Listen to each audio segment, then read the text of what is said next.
എല്ലാവർക്കും പുതിയ വീഡിയോയിലേക്ക് സ്വാഗതം. അപ്പോൾ ഞാൻ ഇന്ന് ഉണ്ടാക്കാൻ പോകുന്നത് വെണ്ടയ്ക്ക പച്ചടിയാണ് കേട്ടോ. നല്ല ടേസ്റ്റ് ഉള്ളതാണിത്. അപ്പോൾ അതിനായിട്ട് ഞാൻ വെണ്ടയ്ക്കൊക്കെ ഒന്ന് കട്ട് ചെയ്തെടുക്കുകയാണ് കേട്ടോ.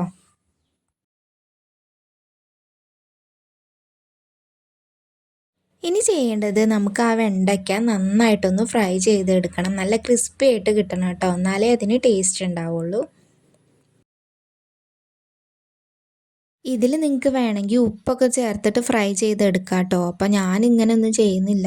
ഉപ്പൊന്നും ചേർക്കാതെയാണ് കേട്ടോ ഞാൻ ഇത് വറുത്തെടുക്കുന്നത്.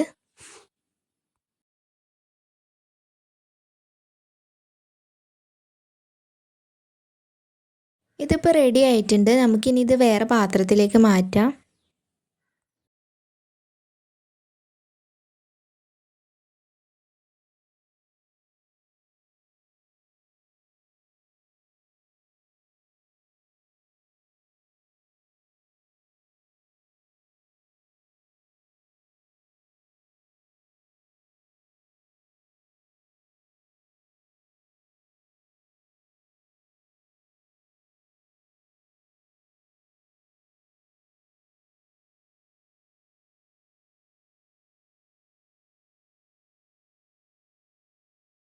ഇനി ഇതിലേക്ക് ഒരു അരപ്പ് തയ്യാറാക്കണം. അതിനായിട്ട് ഒരു കപ്പ് തേങ്ങയാണ് എടുത്തത്. 2 പച്ചമുളകും കൂടി ചേർത്ത് കൊടുത്തു. എരിവ് വേണ്ടവർക്ക് ആവശ്യത്തിന് ചേർക്കാം കേട്ടോ. പിന്നെ അതിലേക്ക് 1 ടീസ്പൂൺ കടുക് ചേർത്തു.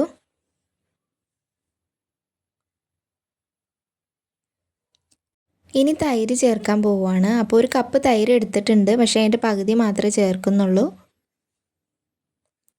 ഇനി ഇത് നന്നായിട്ടൊന്ന് അരച്ചെടുക്കാം.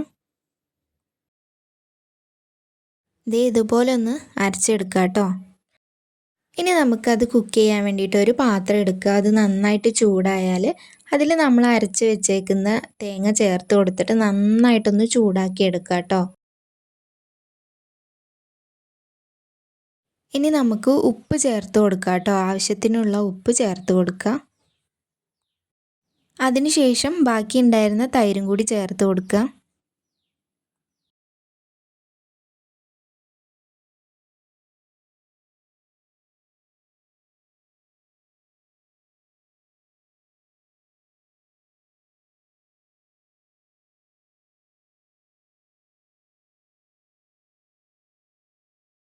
ഇനി എന്താ, നമ്മൾ എടുത്തു വെച്ചിട്ടുള്ള വെണ്ടയ്ക്ക അതിലേക്ക് ഇട്ട് കൊടുത്തിട്ട് നന്നായിട്ടൊന്ന് മിക്സ് ചെയ്ത് കൊടുക്കുക. അപ്പോൾ ഇത്രയേ ഉള്ളൂ വെണ്ടയ്ക്ക പച്ചടി. അപ്പോൾ ഇത്രയൊക്കെയുള്ളൂ നമ്മുടെ വീഡിയോ. നിങ്ങൾക്ക് എല്ലാവർക്കും ഇഷ്ടമാവുകയാണെങ്കിൽ ഒന്ന് സബ്സ്ക്രൈബ് ചെയ്യണേ.